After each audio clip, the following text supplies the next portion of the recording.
আসসালামু আলাইকুম সবাইকে নিউ ব্লগে সবাইকে স্বাগতম। সবাই কেমন আছেন? আশা করি সবাই অনেক ভালো আছেন। আজকে তাড়াতাড়ি করে একটা মুরগি কেটে নিলাম। অনেক গরম, প্রচণ্ড গরম পড়ে গেছে। তো আজকে কি করব সব পুরোপুরি সবাইকে সবার সাথে শেয়ার করবো, সবার সাথে থাকবেন।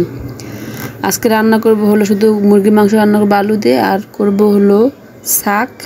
কীভাবে কি করব ফুল ব্লগটি দেখবেন আর একটা শেয়ার করে দিবেন একটা একটা করে সবাই। আর এখনও যারা আমার পেজটা ফলো দেননি ফলো দিয়ে রাখবেন, আর ইউটিউব চ্যানেল থেকে যারা দেখছেন অবশ্যই সাবস্ক্রাইব করে রাখবেন, আর নতুন নতুন ভিডিও পাওয়ার জন্য নোটিফিকেশন অন করে রাখবেন। তো প্রথমে আমি একটু তেল আর পেঁয়াজ দিয়ে ভাজা ভাজা করছি, হালকা ভেজে নিচ্ছি। আর এখন দিয়ে দেব শুকনো মরিচ দিয়ে একটু নাড়াচাড়া করে নেব। আর আছে রসুন, তারপর আছে তেজপাতা।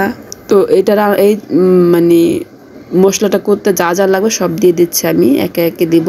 একটু ফলো করে নেবেন এই মশলাটা কীভাবে তৈরি করতে হয়, আর এই মশলাটা কীভাবে কী করতে হয় আমি সম্পূর্ণটা বলছি একটু পরেই। তো আপাতত আমি দেখাচ্ছি কিভাবে কি করছি। তো সম্পূর্ণ মশলাটি ভেজে নিলাম। এখন আমি 1 মুঠ চাল দিয়ে দিব, পোলার চাল।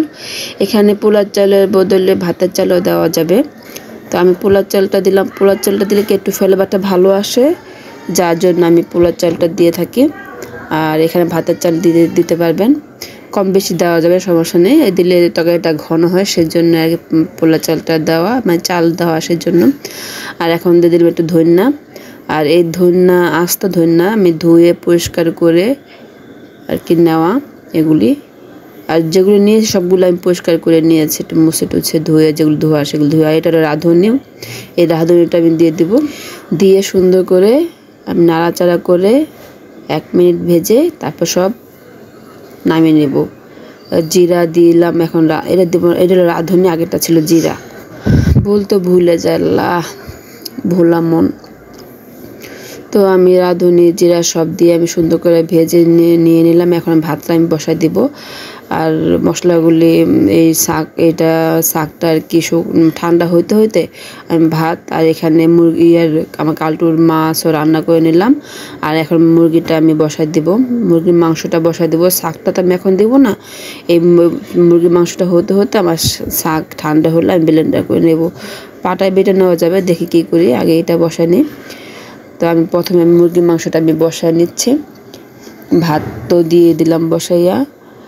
আর আজকে আমি শুধু এক তরকারি করব, আলু দিয়ে মুরগির মাংসের ঝোল।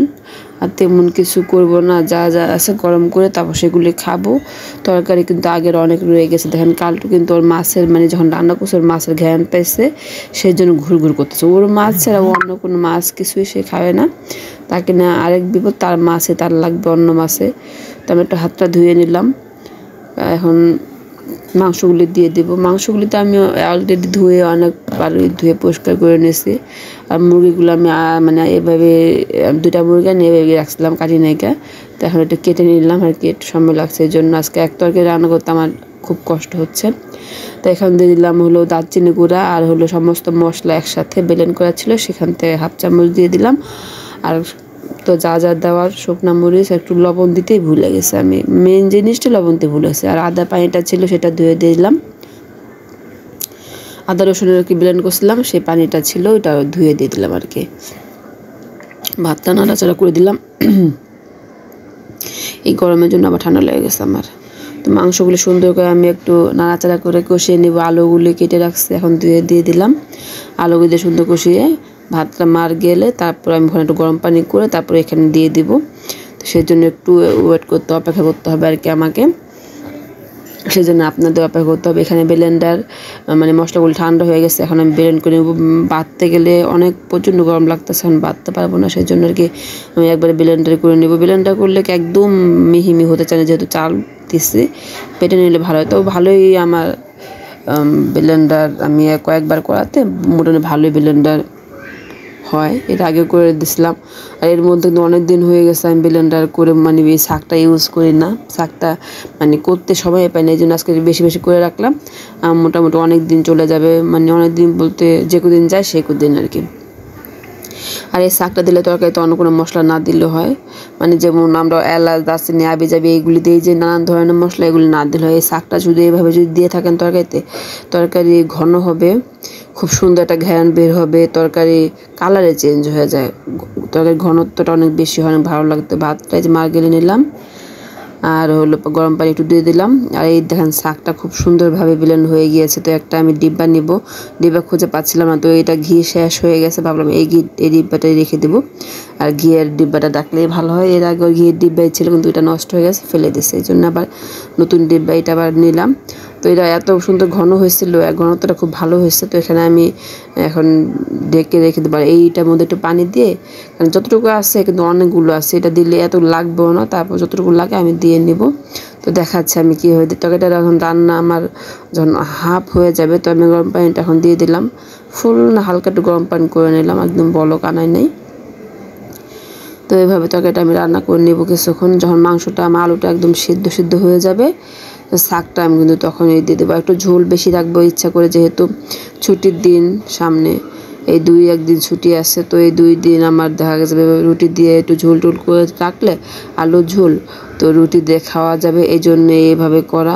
দেখা যায় যে সকালবেলা কিছু আবার ভাজি টাজি করতে গেলে একটু ঝামেলা কম বেশি লাগে আর কি। তো যদি একটু আলু দিয়ে ঝোল মাংস টাংস রান্না করলে, আলু আমি সবসময় আগের দিন ছুটির দিন আগেই রান্না করি, তাহলে সকালে থাকলে ঝোল আর আলুটা দিয়ে কিন্তু রুটি দিয়ে খাওয়া যায়, রুটি পাউরুটি দিয়ে খাওয়া যায়, এটা সুবিধা। তো এইটা কাজটা আমি সবসময় করে থাকি। তো মাংসটা আমার মোটামুটি হয়ে গিয়েছে। আর এই মশলাটা আমি শাকটা কিন্তু দিয়ে দিয়েছিলাম, দেখছেন কি না খেয়াল করছেন কিনা জানি না, তো দেখে নেবেন ভালো করে। আর এগুলো আগের তরকারি ছিল, তো আগের তরকারি তো মোটামুটি অনেকগুলি তো রয়ে গেছে ফ্রিজে, তো এই জন্য এক তরকারি আনবো আর এগুলি গরম করে নেব। ভাতটা এই যে তুলে নিচ্ছে, এখন আমার কালটুকে একটু ভাত মেখে দেবো, যেহেতু ওর মাছের ঘ্রাণ পেয়ে ও শুধু ঘুরঘুর করতে আসে, ওকে না দেওয়া পর্যন্ত শান্তি নেই। তো খালি মাছ দিয়ে, খালি মাছে খেয়ে পেট ভরবে না, এই জন্য ভাত দিয়ে মেখে দিই। ও ঘুরঘুর করতে আসে, দেখেন আল্লাহ কী অবস্থা, আমি শান্তি পাইতেছে না, মানে ম্যা ম্যা ম্যা ম্যা ম্যা করতে আসে।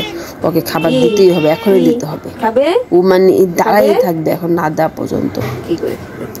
তো ওকে ভাতটাকে মেখে দেবো, এই চামচটা দিয়ে আমি সুন্দর করে নাড়াচাড়া করে নেবো। কারণ হলো এখন যেহেতু চামচটা লাগবে না, তো এটা গরম করে নেবো। তো এই চামচটা দিয়ে সুন্দর করে আমি হাত লাগাবো না, কারণ কাটা তো আছে, আমার হাত অলরেডি অনেকবার কাটা পড়ছে হাতের মধ্যে ওর এই মাছ ভাত মাখতে গিয়ে। তাই চামচ দিয়ে মাখাই নিয়ে এইভাবে করে মেখে নিলে পরে সুন্দর মতো আমি করে দিলে ও খেতে পারে, আর সমস্যা হয় না।